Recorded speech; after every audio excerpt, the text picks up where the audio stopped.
हे गया हमारा धोखा तो छोरी नीक नहीं के लगे। हे गई हमारा धोखा तो छोरी नीक नहीं के लगे। छोरी दोसर संग शादी तू रचाई ले हमारा धोखा दे लगे।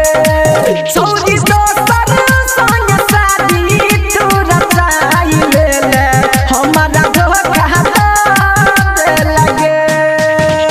हमारा धोखा तो छोरी नीक नहीं के लगे। हे गई हमारा धोखा तो छोरी नीक नहीं के लगे।